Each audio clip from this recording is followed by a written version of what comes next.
two new two new locations, two old faces. Today I am in Pune and Janavi is in Ayodhya. Wow.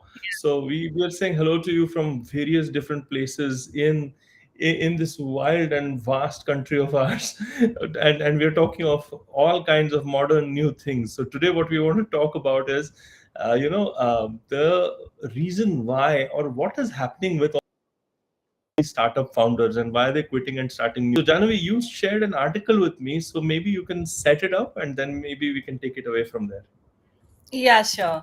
So recently, the Economic Times had done a survey where they realized most of the founders, especially in the last 12 to 15 months, they have gone for second innings, which is they've started their a different venture, which is in two cases. Either the first one took off very well and they wanted to maybe diversify, or it was some kind of another model that did not fit into the initial startup, or it was because their initial startup did not work out for some reason, and so the founders went for a second inning. Now the amazing part is that there you can see founders like those from Upgrad, which is a booming business right now, right? And you see from companies like Good Glam company, which I don't think many people even heard of, even when it was thriving, right? So you were seeing founders from all over the place, all over the industries going for a second inning, and it is I think it is a very nuanced kind of a situation where either the founders are not finding the right environment in their first company, or if they just want to move on from one identity that they had created from themselves, or it's the investors who are playing a role that the founders not really liking. Because intuitively, the way I would go about it is, if I've started one company, I would definitely take funds from that company to start another product, or increase my product chain, or maybe diversify it into another business. But that's something that founders are not doing at all, and I would love Hmm. to get your opinion on this. I think it's so interesting, right? So yes, that seems to be the logical step, but let's not forget the human emotions involved here. And there are many examples that come to mind, right? From Sabir Bhatia, who sold Hotmail and then started Arzu, but that's a normal story where I'm selling off and then going and starting something new, or the guys from Flipkart and so on and so forth. But here we are seeing something different. We are seeing a shorter patience span, maybe from founders who are not really liking where they're going, whether it's successful or not successful. Now I know Mayank Kumar from Upgrad, and the guy who's left Upgrad and started something new, and it's quite likely that, knowing Mayank, it is quite possible that he's planned this for a while and he's done it in a very systematic and methodical way, and taken his co-founder Ronnie Screwvala in this case quite much into confidence, unless and until there's something that I don't know about. I think it would be a very planned exit. It would be something which was on his mind, and it was something that was scratching his new itch.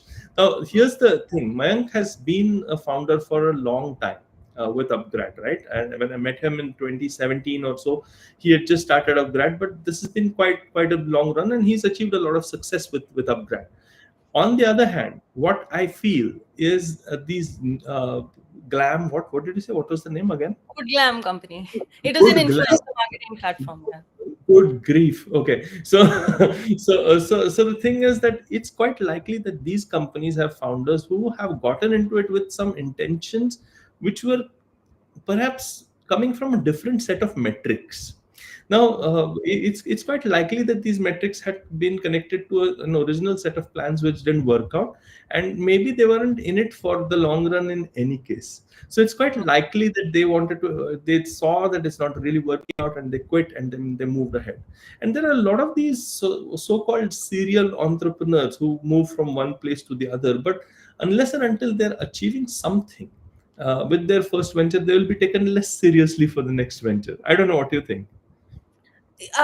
Yeah, that should be the case. But I think these founders whose first startup did not work out very well, they're finding it quite easy to get investments in the second rounds or second ideas. Maybe it's because, failure teaches you what not to do. So, and these are the founders that didn't just quit a company when it was just starting off. They put a pause to it once it had already reached a certain, benchmark. So the investors know that this person has the capability. Maybe the idea didn't work out, the market was like that, or whatever. I don't know. Maybe No, there's a lot of no, I think now that you say this, maybe there is something else at play over here. And it's quite likely that VCs or investors are realizing that founders are very good at the starting phases of a company. Hmm. And then suddenly what tends to happen is that they get kind of antsy, the investors, I mean, because they're saying that, okay, they're not able to really put down systems and processes and scale it up beyond a point. And I think that this is where your founders are found wanting, right? So they're getting replaced by existing CEOs. But perhaps the wiser investors are realizing that these guys, if they have an idea, it's quite likely that they will build a new idea again back to a certain place, and then maybe again it will be time for them to exit. I think it's a lot to do with timing and the product life cycle. Yeah, most probably yes. You have a very good point there. But one thing that I don't understand, honestly, earlier, whatever companies that you saw, right? You saw a Reliance, you saw a Tata. These were the companies who opened versatile kind of businesses in the Right. same under the same umbrella company. Like Right. oil has absolutely nothing to do with the food chain or your digital, right?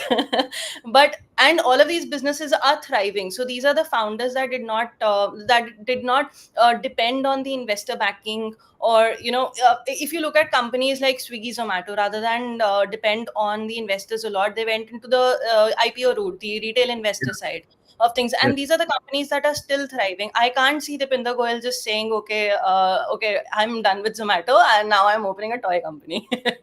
So So, but let me ask you a counter question in return.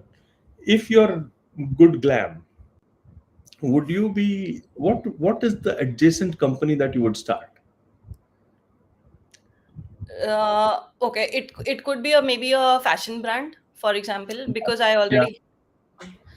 Yeah. But if I was opening a fashion brand, right, with the Good Glam company, I would not shut off the Good Glam company. I would leverage the equity it has already built as a brand.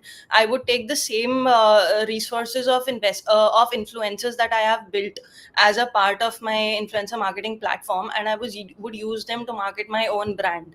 So the equity transfer is somehow not happening today. I understand, but this is what under the radar. It's quite likely that people carrying along with them a set of influence, a set of learnings, a set of assets, and some money along with them, and they might be putting their own money in the new venture and stuff like that, which is quite likely that all of these things are under the radar and we don't see that. So it's quite Hmm. possible that that's the reason why they are not doing too many adjacent things, but they're saying, hey, you know what, I got this is the idea, I'll push all these things into the new idea and we can make it work. How about it? And I can see that. I knew a student of mine who had become a founder on a fast food chain, fish selling fish fries and all of that, selling fast food chain. His next one was in waste management. So I have no idea. I mean, if I see the connect, but I knew that he is a connector and he's somebody who's very well networked and he has the ability, he has the gift of the gab. So he has the ability to put all these three things together and convince a new set of investors, or maybe even the existing set of investors, saying, hey, okay, guys, this hasn't worked out really well, but this is what I want to plan. And what tends to happen is that because humans being humans, we tend to form relationships which go beyond the deal, Right. right? And eventually you want to trust the devil that you know rather than a devil that you don't know, maybe. That's And that also might be coming into play. So I see a lot of human factors coming into this rash of founders quitting and starting something completely unrelated and new, especially if they have failed. hmm. Would you agree with that? That's a very good thought. Yeah, when it comes to business, we somehow tend to rationalize everything, but Ah, there, yeah, yeah. there's a human factor that we actually even I didn't take into account, to be very honest.